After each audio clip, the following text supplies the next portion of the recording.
మరొక నూతనమైన ఒక పాఠాన్ని ఈరోజు మనం నేర్చుకుందాం. దేవుని చేత మేలు పొందాలంటే అర్హత ఉండాలా? దేవుని చేత మేలు పొందాలంటే అర్హత ఉండాలా? ప్రపంచ మానవాళ్ళందరినీ కన్న తండ్రి అయిన దేవుడు, అందరికీ ఆయన తండ్రి.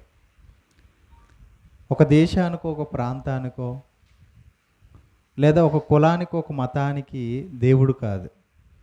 ప్రపంచ మనుష్యులందరికీ ఆయన దేవుడు.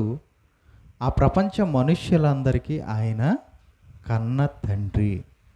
అది బైబిల్ చెప్తుంది. ఒకసారి చూద్దాం బైబిల్లో.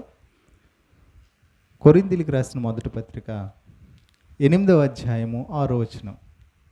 కొరింథీయులకు రాసిన మొదటి పత్రిక 8వ అధ్యాయము 6వ వచనము ఇలాగ చెబుతుంది: ఆకాశమందైనను భూమి మీదనైనను దేవతలనబడినవి యున్నను మనకు ఒక్కడే దేవుడున్నాడు, ఆయన తండ్రి.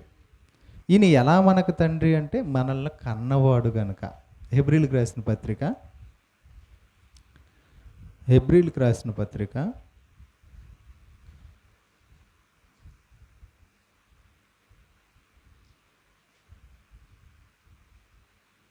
12వ అధ్యాయము.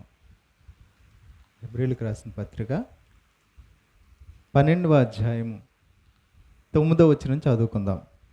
హెబ్రీయులకు రాసిన పత్రిక 12వ అధ్యాయం 9వ వచనం. మరియు శరీర సంబంధులైన తండ్రులు మనకు శిక్షకులై ఉండిరి, వారి యందు భయభక్తులు కలిగి ఉంటిమి. అట్లయితే ఆత్మలకు తండ్రి అయిన వానికి మరీ ఎక్కువగా లోబడి బ్రతకవలను కదా. అంటే మనల్ని సృష్టించిన ఈ శరీరానికి కానీ ఈ ఆత్మకు కానీ తండ్రి ఉన్నాడు. శరీర సంబంధంగా ఒకరి గర్భం నుంచి మరొకరి గర్భం ద్వారా బయటకు వచ్చిన మనకి శరీర సంబంధమైన తండ్రులు ఎలాగ ఉన్నారో అలాగే ఈ శరీరాన్ని నడిపించే ఆత్మలకు కూడా తండ్రి ఉన్నాడు. ఆయనే దేవుడు, ఆత్మలకి తండ్రి అయిన దేవుడు. మరి అందరికీ తండ్రి ఆయనే అయినప్పుడు మరి ఆయన అందరికీ మేలు చేస్తాడా, కొందరికే మేలు చేస్తాడా? ఇప్పుడు ఒక విషయాన్ని మనం నేర్చుకుంటున్నాం. ఏంటి పాఠం పేరు అంటే, దేవుని చేత మేలు పొందాలంటే అర్హత ఉండాలా అనే ఒక మాట మనం వింటున్నాం. అందరికీ మేలు చేస్తాడా, కొందరికే మేలు చేస్తాడా? అందరికీ మేలు చేసేవాడు. మరి మేలు పొందాలంటే అర్హత ఉండాలా? అంటే దేవుడు చేసిన మేలులో కొన్ని రకాలు ఉన్నాయి. ఒకటి అందరికీ చేసే మేలులు ఉన్నాయి, కొందరికి మాత్రమే చేసే మేలులు కూడా ఉన్నాయి. ప్రపంచ మనుషులందరూ ఆయన పిల్లలే కనుక ఎవరి ఎడల ఆయన పక్షపాతం చూపించకుండా అందరికీ ఆయన మేలు చేస్తాడు. ఏ విధంగా ఒకసారి చూద్దాం. బైబిల్ గ్రంథం నుంచే, బైబిల్ గ్రంథంలోనే ఒకసారి చూద్దాం. మత్తయి సువార్త 5వ అధ్యాయము. మత్తయి సువార్త అందరికీ చేసే దేవుడు చేసే మేలేంటో ఒకసారి చూద్దాం. మత్తయి సువార్త 5వ అధ్యాయము 45వ వచనం చదువుదాం.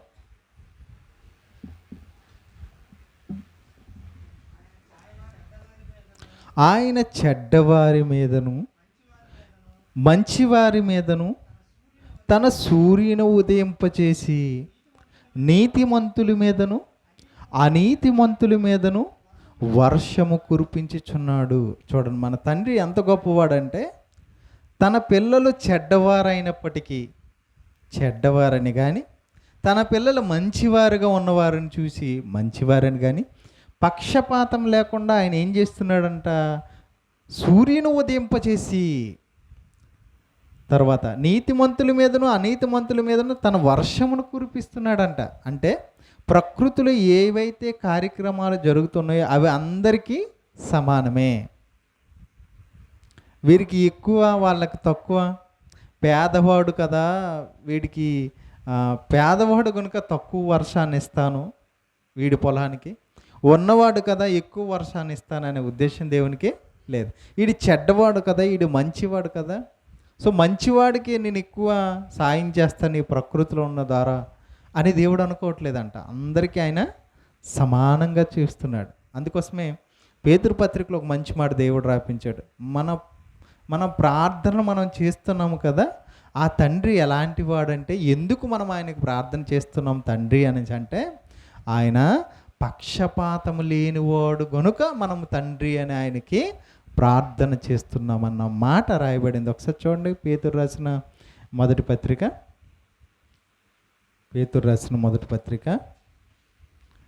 మొదటి అధ్యాయము 17వ వచనం. పక్షపాతము లేకుండా క్రియలను బట్టి ప్రతి వానిని తీర్పు తీర్చేవాడు తండ్రి అని మీరు ఆయనకు ప్రార్థన చేయుచున్నారు. అంటే దేవుడు అందరికీ తండ్రి, ఆయన అందరికీ పక్షపాతం లేకుండా చేస్తున్నాడు. మేలు విషయంలో కానీ తీర్పు విషయంలో కానీ. దేవుడు మేలు చేస్తున్నాడా? దేవుడు ప్రతి మనిషికి మేలు చేస్తున్నాడా? చాలామంది మాట్లాడుకునే మనుషుల్లో ఏమని మాట్లాడుకుంటారు దేవుని గురించి? దేవుడు నాకు ఏ మేలు చేశాడండి? అందరికీ చేస్తున్నాడు కానీ నాకే మేలు దేవుడు చేశాడండి. ఎంతవరకు నా జీవితంలో ఎప్పుడు నాకు కీడే తప్ప మేలు నా జీవితంలోనే జరగలేదండి. దేవుడు అంటూ ఉంటే, ఆయన ఉంటే, నిజంగా ఉంటే ఆయన నాకు మేలు చేసి ఉండే వాడు అని మాట్లాడుతున్న వారికి దేవుడు తాను చెప్పుకుంటున్నాడు, అయ్యా నువ్వు అలా అనుకోవద్దు, నేను నీకు మేలు చేశాను. ఎలా అయ్యా మాకు మేలు చేసావు అని అడిగారు అనుకోండి, దేవుడు చెప్తున్న మాట చూడండి, అపోస్తుల కార్యములు. దేవుడు ఏ విధంగా మనుషులకు మేలు చేస్తున్నాడో ఆయన ఉన్నాడని రుజువుపరుచుకుంటున్నాడు. మేలు చేస్తున్నాడు, దీని ద్వారా అయినా నువ్వు నన్ను గుర్తించాలి అని దేవుడు ఆ విధానం ద్వారా తాను రుజువు చేసుకుంటున్నాడు. ఒకసారి చూడండి, అపోస్తుల కార్యములు 14వ అధ్యాయము 17వ వచనం. అపోస్తుల కార్యములు 14వ అధ్యాయము 17వ వచనం చదువుదాం. అయినను ఆయన ఆకాశము నుండి మీకు వర్షమును ఫలవంతములైన ఋతువులను దయచేయచు ఆహారమును అనుగ్రహించుచు ఉల్లాసముతో మీ హృదయములను నింపుచు మేలు చేయుట చేత తన్ను గూర్చి సాక్ష్యము లేకుండా చేయలేదని బిగ్గరగా చెప్పిరి. దేవుడు ఎలా మేలు చేస్తున్నాడు అని ప్రశ్నించే వారికి దేవుడు చెప్తున్న సమాధానం ఏంటి? మీకు వర్షము, ఆకాశము నుండి వర్షం ఇచ్చేది ఎవరు? నేనే కదా. ఈరోజు నువ్వు తినే ఆహారం నీ కడుపులోనికి వెళ్ళాలంటే, ఆ ఆహారం పండాలంటే నీకు వర్షాన్ని ఇచ్చేది నేనే కదయ్యా. నీకు మేలు చేయట్లేదా? ఫలవంతమైన ఋతువులు, వర్షాన్ని కురిపిస్తే సరిపోద్దా? నువ్వు వేసే పంట పండాలంటే అటువంటి ఋతువులు నేను కల్పించాలి నీకు, ఆ కాలానికి సంబంధించి. అది కూడా నేనే చేస్తున్నాను కదా. అంతేకాదు, నువ్వు భోజనం చేసిన తర్వాత నీ హృదయానికి సంతోషాన్ని కలిగిస్తున్నానే. ఏ విధంగా? ఆకలితో ఉన్న వ్యక్తి ఆహారం తింటున్నప్పుడు వచ్చే ఆ తృప్తి ఎవరిస్తున్నది? నేనే కదా మీకు మేలు చేస్తున్నాను. నేనే కదా అలా చేస్తున్నాను నీకు ఆకలిగా ఉన్నప్పుడు నీ దగ్గరికి ఆహారం తీసుకువచ్చే విధంగా ఇవన్నీ చేస్తున్నది నేనే కదా. మరి అది మేలు కాదా అని దేవుడు అడుగుతున్నాడు. మేలు చేయడమే కాదు, అవి చేస్తూ ఇవన్నీ చేస్తున్నది ఎవరో తెలుసా నాయన? మీ కన్న తండ్రి అయిన దేవుడినైనా నేనే అని ఒక రుజువు ఉంచాడు, ఒక ప్రూఫ్. దేవుడు ఉన్నాడు అనడానికి రుజువుగా ప్రకృతిలో ఈ సిస్టాన్ని పెట్టాడు దేవుడు. అంటే దేవుడు పక్షపాతం లేకుండా అందరికీ అన్నీ సమానంగా ఇస్తున్నాడు. సమానంగా ఇస్తున్నాడా? పక్షపాతం ఏమని చూపిస్తున్నాడు? సమానంగా ఇస్తున్నాడు. మరి దేవుని మేలు పొందాలంటే అర్హత ఉండాలా అనే పాఠం మళ్ళీ ఎందుకు చెప్పాలి అంటే, మరికొన్ని మేలులు ఉన్నాయి, అది మనుషులు ఎవ్వరూ చేయని మేలులు కొన్ని ఉన్నాయి. అవి మనుషుల వల్ల సాధ్యం కానివి కొన్ని ఉన్నాయి, అవి దేవుడు మాత్రం చేసేవి, దేవుడు మాత్రమే చేయగలిగేవి ఉన్నాయి. అవి దేవుడు మాత్రమే చేస్తాడు. దానికి మాత్రం ఖచ్చితంగా అర్హత ఉండాలి. అర్హత ఉండాలి. చూడండి, ఏదైనా ఒక జాబ్కి వెళ్ళారు అనుకోండి, 2000 జాబులు ఉన్నాయంటే 2,00,000 మంది పెడతారు. ఇప్పుడు అందరికీ వస్తుందా జాబు? ఎందుకు అంటే వాళ్ళకి కావాల్సిన వారు ఎంతమంది? ఆ 2000 మంది కనుక వాళ్ళకంటూ కొన్ని అర్హతలు పెడతారు. ఇదిగో నువ్వు ఎంత హైట్లో ఉండాలి, నీకు ఎగ్జామ్లో పాస్ అవ్వాలి, నీ శరీర ఆకృతి ఇలా ఉండాలి, నువ్వు హై జంప్ చేయాలి, లాంగ్ జంప్ చేయాలి, రన్నింగ్లో 100 మీటర్స్ 400 మీటర్స్లో నెంబర్ 1 స్థాయిలో ఉంటే అప్పుడు చూడాలి నిన్ను. ఎన్నో రకాల టెస్ట్లు ఉంటాయి, ఎగ్జామ్స్ ఉంటాయి, అవన్నీ పాస్ అయితేనే నీకు ఆ జాబ్. అంటే ఒక జాబు విషయంలోనే ఇన్ని అర్హతలు ఉండేటప్పుడు మరి దేవుని వలన మేలు పొందాలంటే అర్హత ఉండద్దా? ఖచ్చితంగా. అంటే ఆయన చేసే మేలు ఎలా ఉంటాయి? ఆయన మేలంట అసలు ఊహించలేం. మనిషి చేసిన మేలే మనం ఊహించలేనప్పుడు దేవుని చేసే మేలులు అంటాం కదా. మనుషులు మనకి ఏదైనా సహాయం చేశారనుకో, మీ మేలు ఎప్పటికీ అంటే మనిషి ఒక మేలు చేస్తేనే మర్చిపోలేనంత గొప్పది అయినప్పుడు మరి దేవుడు ఒకవేళ మేలు చేస్తే అది మనుషులు మర్చిపోగలిగినంత తక్కువదా? చాలా ఎక్కువ. అంటే దానికి కూడా ఏముండాలి? అర్హతలు ఉండాలి, అర్హత ఉండాలి. కొన్ని స్పెషల్స్ ఉంటాయి, దేవుణ్ణి ప్రేమించే వారికి ఉంటాయి అవి. చూడండి, ఒకసారి బైబిల్ గ్రంథం నుంచి ఒక సందర్భాన్ని మనం చదువుదాం. లోకాసు వార్త. అది చదివే ముందు అంటే మేలు పొందాలంటే అర్హత ఉండాలా అనే పాఠానికి ఒక మూల వచ్చిన మనం చదువుదాం. సామెతల గ్రంథం 3వ అధ్యాయం. సామెతల గ్రంథం 3వ అధ్యాయం 27వ వచనం చదువుకుందాం. సామెతల గ్రంథం 3వ అధ్యాయము 27వ వచనం. మేలు చేయుట నీ చేతనైనప్పుడు దాన్ని పొందదగిన వారికి చేయకుండా వెనుక తీయకము అంటున్నాడు. మేలు చేయుట నీ చేత అయినప్పుడు అంటే ఒకరికి నీకు సహాయం చెయ్యాలి, చేయగలిగే స్థితిలో నువ్వు ఉన్నావు అనుకున్నప్పుడు, ఒకవేళ నువ్వు చెయ్యాలనుకుంటే ఎవరికి చేయాలంట? ఎవరికి చేయాలంట? దాన్ని పొందదగిన వారికి చేయాలంట. అంటే పొందకూడని వారు కూడా ఉన్నారు, పొందదగిన వారు కూడా ఉన్నారు. ఒక తాగుబోతు వచ్చాడు, వాడు తాగుతున్నాడని నీకు తెలుసు. మొదటిసారి ఇచ్చినప్పుడు వాడు కళ్ళ ముందే, నీ కళ్ళ ముందే నువ్వు ఇచ్చిన డబ్బుని తీసుకెళ్ళి తాగాడు అనుకోండి, మళ్ళీ వచ్చాడు నీ దగ్గరికి 100 రూపాయలు ఇవ్వండి. ఇప్పుడు నువ్వేం చేస్తావు? చేస్తావా? అలా కాదండి, దేవుడు సహాయం చేయమన్నాడు కదా, మేలు చేయమన్నాడు కదా, కాబట్టి ఈయన తాగినా తందనలాడి నాకు అనవసరం, నేను మాత్రం సహాయం చేస్తామంటామా?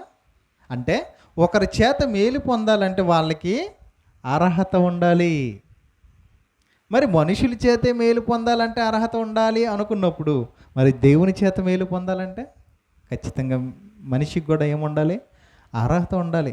మనమే అర్హత లేకుండా ఇవ్వమే. ఇప్పుడు మనం ఎవరికైనా మనం అప్పు ఇవ్వాలనుకోండి, అందరికీ ఇస్తామా? ఎవరైతే తిరిగి ఇవ్వగలరో వాళ్ళ మీద మనకి ఇవ్వడం అలా పక్కన పెడితే వాళ్ళ మీద ముందు నమ్మకం మనకే ఉండాలి. నమ్మకం లేకపోయే కదా ఈరోజు పేపర్లు, సాక్షి సంతకాలు ఇవన్నీ పెడుతున్నారు.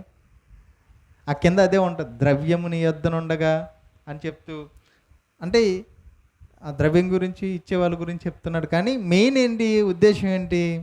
పొందదగిన వారికి. అంటే దేవుడు కూడా మేలు చేయాలంటే పొందదగిన వాడికే చేస్తాడు. అర్హత అంటూ ఉండాలి. ఏదైనా అర్హత ఉందా అలా పొందడానికి అని ఒక సందర్భాన్ని, ఒక 2 సందర్భాలు మనం పరిశీలిద్దాం బైబిల్ నుంచి. పాత నిబంధన గ్రంథంలో ఒక సందర్భాన్ని, క్రొత్త నిబంధనలో ఉన్న ఒక సందర్భాన్ని మనం పరిశీలిద్దాం. పాత నిబంధన చూద్దాం. 2వ రాజుల గ్రంథం 20వ అధ్యాయం మొదటి నుంచి చదువుదాం. 2వ రాజుల గ్రంథం 20వ అధ్యాయం మొదటి నుంచి చదువుదాం. 2వ రాజుల గ్రంథం 20వ అధ్యాయం 1వ వచనం నుంచి చదువుదాం. ఆ దినములలో హిజ్కియాకు మరణకరమైన రోగము కలుగగా దేవుని చేత మేలు పొందే అర్హత ఉండాలి కదా. అవి ఎలాంటి మేలులో మనకు తెలియాలి. దేవుడు మాత్రమే చేయగలిగే మేలు, అది కొంతమందికి మాత్రమే చేసే మేలు. అది ఎవరికి చేస్తాడో కూడా మనం చదువుదాం.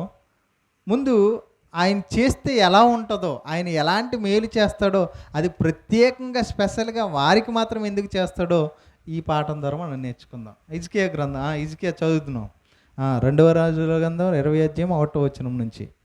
ఆ దినములలో హిజ్కియాకు మరణకరమైన రోగము కలుగగా ఆమోజు కుమారుడు ప్రవక్తయునైన యెషయా అతని వద్దకు వచ్చి, నీవు మరణమవుచున్నావు, బ్రతుకువు గనుక నీవు నీ ఇల్లు చక్కబెట్టుకొనమని యెహోవా సెలవిచ్చుచున్నాడని చెప్పగా, ఇక్కడ హిజ్కియా అనే రాజుకి మరణకరమైన రోగం వచ్చింది. అప్పుడు దేవుడు యెషయా ద్వారా పంపించాడు, యెషయా నువ్వు వెళ్ళి చెప్పు, ఆయన యొక్క దినాలు ముగిసిపోయి హిజ్కియా నువ్వు మరణమైపోతున్నావు అని చెప్పాడు. యెషయా గారు ఆయన దేవుడు చెప్పినట్టుగా చెప్తే వెంటనే ఆయన ఏం చేశాడు? 2వ వచనం, అతడు తన ముఖం గోడ తట్టు తిప్పుకొని, యెహోవా యథార్థ హృదయుడునై సత్యముతో నీ సన్నిధిని నెట్లు నడుచుకుంటునో, నీ దృష్టికి అనుకూలంగా సమస్తమును నేనెట్లు జరిగించుతునో కృపతో జ్ఞాపకం చేసుకోమని హిజ్కియా కన్నీళ్లు విడిచుచు యెహోవాను ప్రార్థించెను. ఏమని ప్రార్థించాడు? నేను ఎలా బ్రతికానో నీకు తెలిసయ్యా, నేను ఎంత యథార్థంగా ఎంత సత్యంగా నీ సన్నిధిలో ఉన్నానో, నీ దృష్టికి అనుకూలమైనవి ఎన్ని చేశానన్నీ నీకో తెలుసు. జ్ఞాపకం చేసుకో, ఒకసారి నా గురించి జ్ఞాపకం చేసుకో అంటే ఈయన ఏం చెప్పాడు? చనిపోబోతున్నావు అని చెప్పగానే, అంటే నాకు అవకాశం ఇవ్వు మళ్ళీ అని అడిగాడు. వెంటనే అవకాశం దొరికిందా? 4వ వచనం, యెషయా నడిమిసాలలో నుండి అవతలకు వెళ్ళక మునిపి యెహోవాకు అతను ప్రత్యక్షమై ఇలాగ సెలవిచ్చి, నీవు తిరిగి నా ప్రజలకు అధిపతి అయిన హిజ్కియా వద్దకు పోయి అతనితో ఇట్లనము, నీ పితరుడైన దావీదునకు దేవుడునకు యెహోవా నీకు సెలవిచ్చిందేమనగా, నీవు కన్నీళ్లు విడిచుట చూచి తిని నీ ప్రార్థన నేను అంగీకరించి ఉన్నాను, నేను నిన్ను బాగు చేసేదను. అంటే నీకు మళ్ళీ నేను ఆయుష్ని ఇస్తాను. ఎన్ని సంవత్సరాలు? 15 సంవత్సరాలు ఇచ్చాడు. ఎందుకు హిజ్కియా మాట దేవుడు విన్నాడు? ఎందుకు హిజ్కియాకు మరణకరమైన రోగము నుంచి, మరణము నుండి తప్పించి మేలు ఎందుకు చేశాడు? ఆయనకంటూ ఒక అర్హత ఉంది. ఏంటి అర్హత? దేవుని దృష్టికి అనుకూలముగా, దేవుని దృష్టికి యథార్థముగా, దేవుని దృష్టికి సత్యముగా ఉన్నాడు ఆయన. అంటే ఇది మనుషుల వల్ల కూడా కాని పని. డాక్టర్ దగ్గరికి హాస్పిటల్లో ఉన్నప్పుడు వెళ్ళామనుకోండి, ఖచ్చితంగా ఆయన చనిపోయే స్టేజ్లో ఉన్నప్పుడు డాక్టర్లు ఏమంటారు చెప్పండి? డాక్టరే దేవుడు అనుకోని మనం వెళ్తే, డాక్టరే అయ్యా నువ్వు దేవుడు లాంటి వాడు, దేవుడితో సమానం, నువ్వు లేకపోతే మా పిల్లల పరిస్థితి, మా పరిస్థితి అని దేవుడు అని సంబోధించిన ఆ డాక్టర్ ఏమంటాడు? చివరికి చేతులు ఎత్తేస్తాడు. చివరి స్టేజ్లో ఉండేటప్పుడు, మా చేతులు ఏమీ అంతా ఆ పైవాడి దయ. అంటే చివరికి డాక్టర్లు కూడా ఎవరిని ప్రార్థించాలి? ఎవరి దయాకృప ఉండాలి? ఎవరు మేలు పొందాలని చెప్తారు అంటే దేవుని మేలు, దేవుని దయ ఉంటే తప్ప బ్రతికే అవకాశం. అప్పుడు దేవుని యొక్క మేలు ఎవరికి వస్తుందో తెలుసా? యథార్థంగా, భక్తిగా, సత్యంగా నడిచే వారి పట్ల. అంటే దేవుడు చేసే మేలు మనుషులు ఎవరు చేయగలరా? అలాంటి మేలు చేత దేవుడు మనల్ని నియమిస్తాడు. మనకు అలాంటి మేలు ఎవరికి ఇస్తాడు? అది దానికంటూ ఒక అర్హత ఉంది. ఏంటి అర్హత? యథార్థ హృదయం గలవాళ్ళమై ఉండాలి, సత్యంతో నడిచే వారంగా ఉండాలి. అలాంటి వారిని దేవుడు, అలాంటి వారికి మాత్రమే స్పెషల్గా దేవుడు సహాయం చేస్తాడు. అది అందరికి వచ్చేది కాదు, దేవునికి ఇష్టమైన వారికి మాత్రమే వచ్చేది. క్రొత్త నిబంధనలు కూడా ఒక సందర్భాన్ని మనం పరిశీలిద్దాం. లోకసువార్త 7వ అధ్యాయం, లోకసువార్త 7వ అధ్యాయం మొదటి నుంచి చదువుదాం.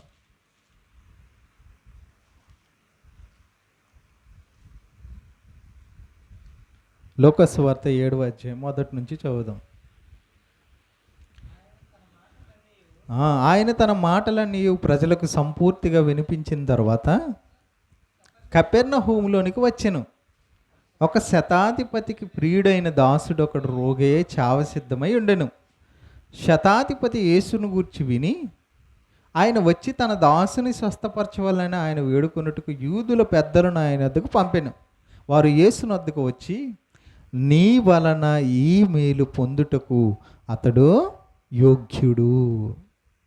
ఇక్కడ కూడా ఒక శతాధిపతి గురించి చెప్తూ యేసుక్రీస్తు దగ్గరికి వచ్చి ఆ యూదుల్లో అధికారులను పంపించాడంట. శతాధిపతి అంటే 100 మందికి అధికారి. ఆయన పంపించాడు, అయ్యా మా దాసుడు రోగి అయి ఉన్నాడు, ఆయన మీరు స్వస్థపరచండి అని చెప్పడానికి కొంతమంది అధికారులను పంపిస్తే ఆ అధికారులు వచ్చి చెబుతూ ఏమన్నారు ఆయన గురించి, మీ చేత మేలు పొందడానికి ఈయన అర్హుడు. ఏ విధంగా అర్హుడు? ఏం చేశాడు ఆయన? చూడండి 5వ వచనం. అతడు మన జనులను ప్రేమించి మనకు సమాజ మందిరము తానే కట్టించెను. ఏం చేశాడంట ఆయన? ప్రజలను ప్రేమించాడంట. ప్రేమించి ఏం చేశాడంట? వీరందరూ కూడుకొని ఆరాధించుకోవడానికి, దేవుని మాటలు తెలుసుకోవడానికి ఒక సమాజ మందిరం అంటే నేడున్న ఒక చర్చి బిల్డింగ్ లాంటిది అప్పుడు కట్టించాడంట ఆ కాలంలో. ఎవరు? ఈ శతాధిపతి. అంటే దేవుని క్రియలు చేసే వాళ్ళకి దేవుడు అర్హతగా పోలుస్తున్నాడు, దాన్ని అర్హతగా చెప్తున్నాడు. ఆ తర్వాత ఏం జరిగింది? ఎప్పుడైతే కావున యేసు వారితో కూడా వెళ్ళిన ఆయన ఇంటి దగ్గరికి వచ్చినప్పుడు శతాధిపతి తన స్నేహితుని చూసి, మీరు ఆయన వద్దకు వెళ్ళి, ప్రభువా శంపుచ్చుకొనవద్దు, నీవు నా ఇంటిలో నీకు వచ్చేటకు నేను పాత్రును కాను, అందుచేత నీ వద్దకు వచ్చేటకు పాత్రునని నేను ఎంచుకొనలేదు, అయితే మాట మాత్రం సెలవిమ్ము. ఆయన చూసారా, ఎంత అధికారం ఉన్నా, ఎంత మంచి పేరు, సమాజ మందిరం కట్టాడని పేరు ఉంది, ప్రజలను ప్రేమిస్తున్నాడు, సేవ చేస్తున్నాడు అని పేరు ఉంది. అయినప్పటికీ ఆయన చెప్పే సమాధానం ఏంటో తెలుసా?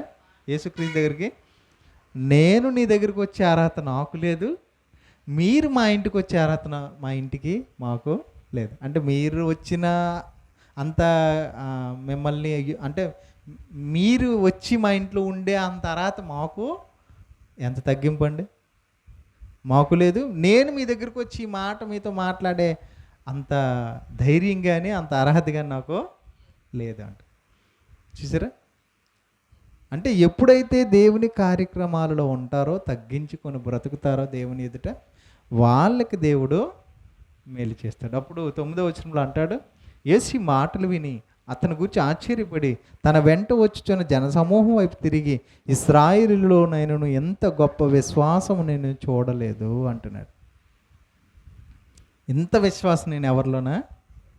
అంటే ఆయన మాట మాత్రం సెలవిస్తే చాలు అన్నీ జరిగిపోతాయి, రావాల్సిన అవసరం లేదయ్యా, మీరు మాట మాత్రం సెలవివ్వండి. మీ మాటలో అంత శక్తి ఉందన్న విశ్వాసం ఎవరికి ఉంది? ఆ శతాధిపతికే ఉంది. కాబట్టి ఆయన మేలు పొందాడు. ఆ శతాధిపతి రోగం పోయింది, ఆయన బాగుపడ్డాడు. ఆ దాసుడు స్వస్థుడై యుండుట కనుగొనిరి. తిరిగి వచ్చి చూసేసరికి ఆయన స్వస్థత జరిగింది. అంటే ఈ మేలు ఎలా పొందాడు ఆయన? దేవుని చేత ఈ మేలు. మనము కూడా మరణ ఛాయల్లోకి వెళ్ళినా కూడా దేవుడు ఒకవేళ మనకు మేలు చేయాలి అంటే మనం బ్రతుకుతున్న కాలంలో యథార్థత కలిగి బతకాలి, దేవుణ్ణి ఎక్కువగా ప్రేమించాలి. అది మనుషులు ఎవరూ చేయలేని మేలు ఆయన మాత్రమే చేస్తాడు. ఇప్పుడు మనకు ఒక ప్రశ్న మనలో మొదలవుద్ది, అలాగైతే క్రైస్తవులుగా ఉండి యథార్థంగా ఉండి భక్తిగా ఉన్నవారు చాలామంది చనిపోతున్నారు కదా, మరి మేలు చేసేవాడైతే మరి దేవుడు వాళ్ళని ఏం చేయాలి? బతికించాలి కదా. మరి ఎందుకు బ్రతికించట్లేదు? మరి ఎందుకు ఆ మేలు మనకు చేయట్లేదు అనే ఆలోచన మనలో మొదలవుద్దా లేదా? మనలో ఒక్కొక్కరు ఒక్కో విధంగా ఆలోచిస్తారు. చూడండి, దేవుడు దేవుడు దేవుడు అని తిరిగాడండి, చూడండి ఎంత తొందరగా దేవుడు తీసుకుని నిలిపాడు. దేవుడు దేవుడు అన్నాడండి, రోగం వచ్చి చనిపోయాడు. దేవుడు దేవుడు అన్నారండి, ఎప్పుడు చూసినా వీళ్ళ కుటుంబాల్లో కష్టాలే, బాధలే, ఇబ్బందులే, ఎప్పుడు చూసినా ఏది ఇంటి దగ్గర తినక ఉండదండి. ఏం దేవుడు చూసాడండి, ఏం మేలు చేసాడండి వీళ్ళకి అంటుంటారు కదా.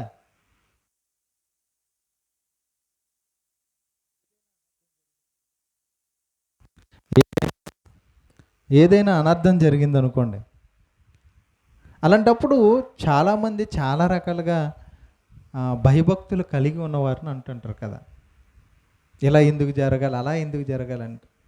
ఇవన్నీ ఎవరి ఆలోచనలు? మనుష్యుల ఆలోచనలు. మనుషుల ఆలోచనలకి, మనుషుల తలంపులకి, దేవుని ఆలోచనలకు, దేవుని తలంపులకు ఎంత వ్యత్యాసం తెలుసా? భూమి మీద మనిషి ఆలోచన ఉంటే ఆకాశం అంత ఎత్తులో మనిషి గురించి దేవుని ఆలోచనలు ఉంటాయి. వాటిని లెక్కింప శక్యం కాదు. అంటే ఎక్కడ ఎంత ఎక్కువగా ఉందో ఒకసారి కీర్తన గ్రంథంలో ఆయన మనుషుల గురించి చెబుతున్న మాట ఒకసారి చూడండి. కీర్తన గ్రంథం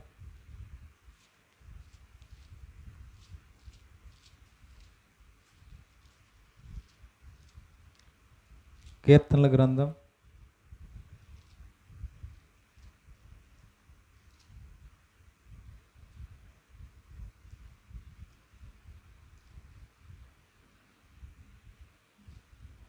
120 అధ్యాయం దగ్గరలో చూద్దాం ఒకసారి.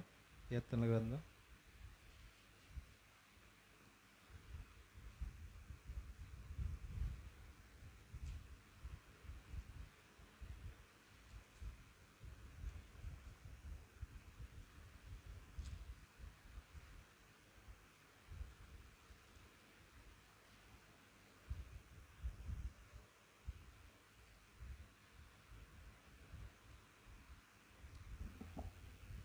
'నీ ఆలోచనల కంటే నా ఆలోచనలు చాలా గొప్పవని' ఒక మాట రాయబడి ఉంటుంది.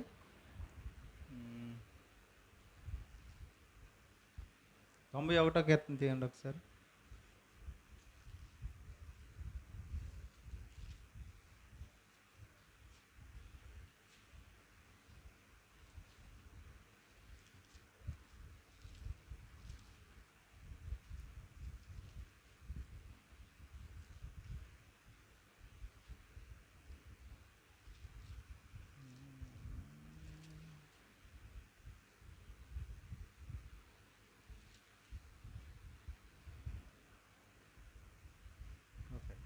తర్వాత చూద్దానండి, అది వచ్చిన అక్కడ కనిపించట్లేదు.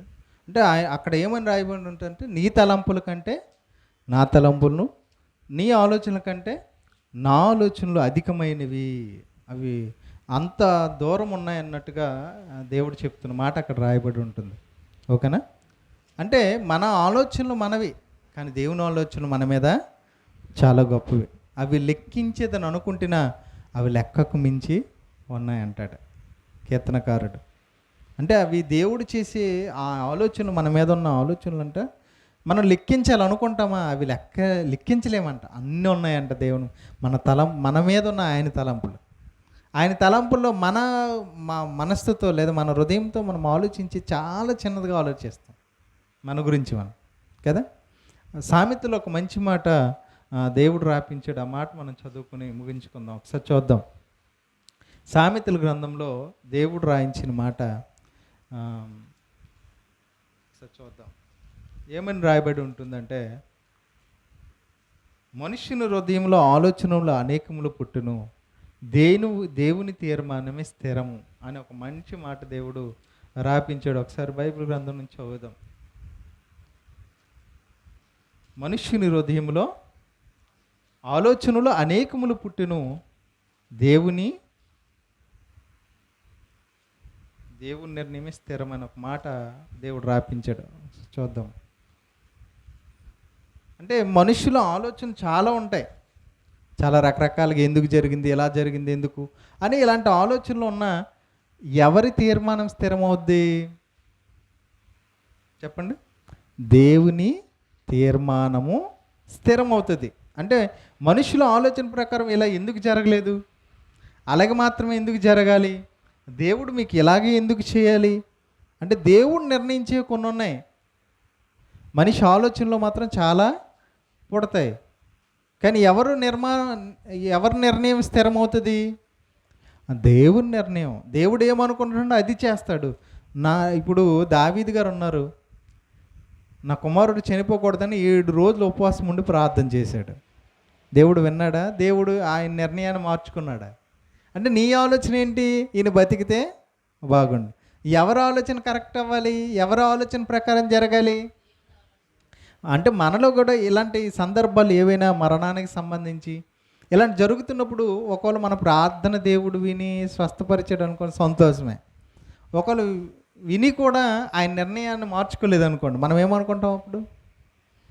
అప్పుడు మనం ఏమనుకోవాలంటే, ఈ మాట చదువుతున్నప్పుడు మనకేం గుర్తు రావాలంటే, మనుష్యుని హృదయంలో ఆలోచనలు అనేకం పుడతాయి, కానీ దేవుడు ఇది జరగాలని తీర్మానం చేసుకున్నాడు, ఆయన నిర్ణయించుకున్నాడు.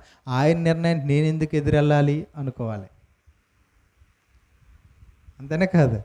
ఇప్పుడు యజమానుడు ఉన్నాడు అనుకోండి, నిన్ను పనికి పిలిచాడు, వెంటనే తన ఆలోచన మారి, అమ్మ ఈరోజు ఈ పని వద్దు ఇంకో పని చేయని చెప్తాడు. చేయడం మానేస్తావా? కూలికి వచ్చావు, ఆయన ఏ పని చెప్తే అదేంటి నువ్వు అలా చెప్పే ముందు నేను ఇప్పుడు చేయను అంటే అవుతుందా? అలాగే దేవుని ఆలోచనలు అనేకం ఉంటాయి మన మీద. ఆయన ఏం చెప్తాడో, ఏం నిర్ణయించుకున్నాడో అది మన జీవితాల్లో జరుగుతాయి. కనుక మనకు అవి తెలియదు కనుక మనం ఏమనుకుంటాం, ఎలా ఎందుకు జరగాలి, అలా ఎందుకు జరగాలి, మీకు ఎలా ఎందుకు అయ్యింది, అలాగే మాత్రమే ఎందుకు అయ్యింది అనేలా మాట్లాడుతుంటారు. ఎందుకంటే దేవుని ఆలోచన వాళ్ళకి తెలియదు కనుక. తెలుసుకుని మనం వాళ్ళకి తెలియచేయాలి. ఇంకో మాట యెషయా గ్రంథంలో ఉంటుంది, ఏమని అంటే నీతిమంతులు ఎందుకు చనిపోతున్నారు అంటే రాబోయే కీడును చూడకుండా తప్పించబడుతున్నారంట. అంటే త్వరలో వాళ్ళు కీడు వారి ముందుకు వస్తుంది, వాళ్ళు ఒకవేళ ఆ పాపంలో పడిపోతారేమో అని దేవుడు వారిని ముందుగానే తీసుకుని వెళ్ళిపోతారని అక్కడ రాయబడింది 57:1 చూడండి ఒకసారి. యెషయా గ్రంథం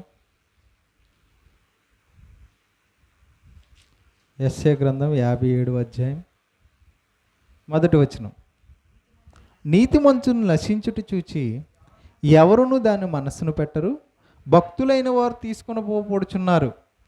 కీడు చూడకుండా నీతిమంతులు కొనిపోబడుచున్నారని ఎవనికి తోచదు, వారు విశ్రాంతిలో ప్రవేశించుచున్నారు. అంటే ఒక నీతిమంతుడిగా భక్తిపరుడుగా ఉన్నవాడికి మరణం వస్తుందంటే దేవుని చేత అప్పుడు మేలు పొందుతారన్నావు కదా. మరి ఎందుకు చనిపోయాడు అంటే దేవుడు చెప్తున్న సమాధానం ఏంటంటే ఆయన చేశాడు, చాలా పని చేశాడు. ఇప్పుడు పని చేసిన వాడికి ఏం కావాలి? రెస్ట్ కావాలి. అందుకోసమే ఆయన తీసుకొని వెళ్ళిపోతున్నాను అని చెప్తున్నాడు. ముందు ఆయనకి ఇంకా పెద్ద కీడు జరగబోతుంది, దాని నుంచి తప్పించబడి ముందే ఆయనకి విశ్రాంతి ఇస్తున్నాడు. పని చేసిన వాడికి రెస్ట్ ఉండొద్దా? అది దేవుడు అందుకోసం నీతిమంతులను తీసుకుని వెళ్ళిపోతాడు. ఓకేనా? అంటే దేవుని చేత మేలు పొందాలంటే కూడా ఏముండాలి? అర్హత ఉండాలి. అర్హత ఏంటి? యథార్థమైన సత్యమైన భక్తి. ఓకేనా? ప్రార్థన చేసుకుందాం.